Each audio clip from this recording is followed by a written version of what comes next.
Assalamualaikum warahmatullahi wabarakatuh. Selama ya video terakhir gue bahas tentang ISLM, dan untuk kali ini gue akan bahas LM-nya doang. Apa itu LM? LM itu adalah keseimbangan di pasar uang. Dan sorry ya, gue sibuk juga dan gue sambil kerja ya teman-teman. Soalnya lagi cari data juga buat kerjaan.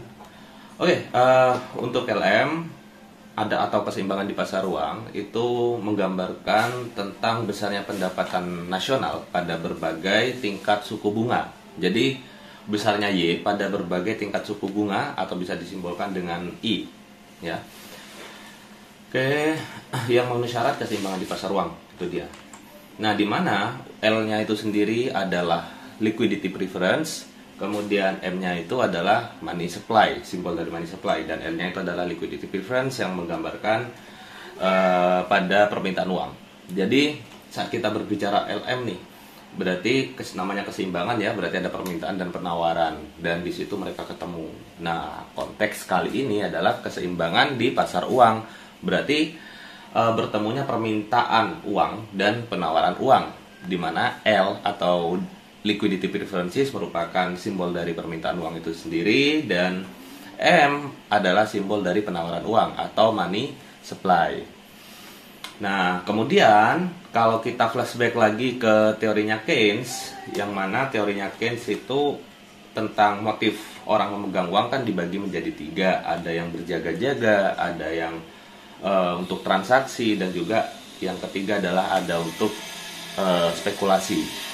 Nah, untuk yang berjaga-jaga itu disimbolkan dengan LJ, kemudian untuk yang transaksi itu disimbolkan dengan LT, dan untuk yang spekulasi itu disimbolkan pada L2. Nah, untuk LJ dan LT itu bergantung ya, jadi motif orang pegang duit nih untuk transaksi dan berjaga-jaga itu tergantung pada Y, ya, pada besar kecilnya Y. Sedangkan untuk spekulasi itu bergantung pada besar kecilnya tingkat suku bunga.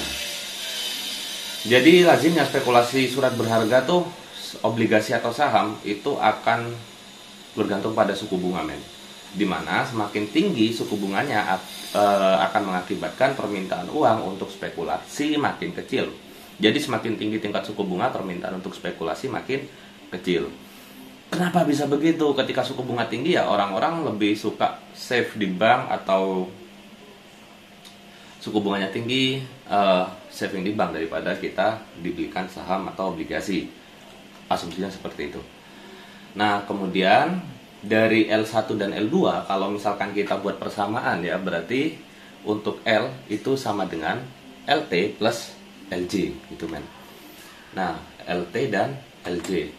Kemudian untuk fungsi L-nya sendiri itu L sama dengan L kurung buka atau fungsi L, Y, I kayak gini.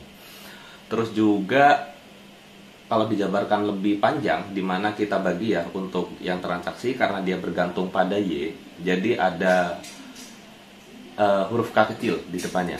Itu menunjukkan besaran pengaruh dari Y terhadap L1. Oke, L1 ya, ini transaksi dan berjaga-jaga. Nah, kemudian untuk L2, oke. Untuk L2 dia disimbolkan dengan, karena dia berhubungan dengan I kecil, maka M0 dikurangi M kecil I, dimana M0 di situ merupakan penawaran uang otonom atau kebijakan untuk spekulasi otonom. Jadi ketika nggak ada I, M0-nya itu tetap digunakan untuk spekulasi. Oke. Nah, sedangkan untuk money supply-nya itu biasanya disimbolkan dengan M doang. Jadi money supply ya udah, besarnya money supply yang dilakukan oleh bank sentral ada 1 juta nih, ya udah 1 juta yang disebarin, yang ditawarkan di pasar, kurang lebih seperti itu. Ya, semoga paham sih teman-teman ya. Kemudian kita udah membagi ya, dimana L1 dan L2 itu dari mana gitu. Base-nya itu dari Keynes, teorinya John Maynard Keynes. Dimana kalau L1 untuk transaksi dan berjaga-jaga, saya ulangin lagi, dan kemudian untuk L2 itu adalah spekulasi. Kalau untuk transaksi dan berjaga-jaga itu bergantung pada besar kecilnya pendapatan nasional. Kemudian kalau untuk apa barusan spekulasi itu bergantung pada tinggi besar kecilnya suku bunga. Oke. Nah, kemudian dalam menentukan fungsi ML itu berarti kita bikin persamaan dulu nih, L sama dengan M. Nah, ketika L sama dengan M, teman-teman tinggal masukin L yang awal tadi, di mana terdiri dari L1 dan L2, berarti L1 plus L2 sama dengan M kalau dijabarkan lagi. Kemudian kita jabarkan lagi ke bawahnya, di mana L1 ini bergantung pada Y, berarti K kecil Y. Kemudian plus L2 itu fungsinya adalah M0 dikurangi M kecil I. Ya, karena besarnya, kenapa I? Karena besarnya spekulasi itu tergantung pada tingkat suku bunga. Oke, sama dengan M. Nah, kalau sudah didapatkan seperti itu, kita bisa menentukan fungsi dari keseimbangannya. Tinggal dipindah-pindah ruas saja, teman-teman. Oke, maka ketika kita pindah ruas, didapatkanlah KY. Yang dipindah ruas nih M-nya doang. Ya. Berarti KY sama dengan M besar dikurangi M0 plus M kecil kali I. Selesai. Kemudian Y sama dengan, berarti itu semuanya dibagi K berarti ya.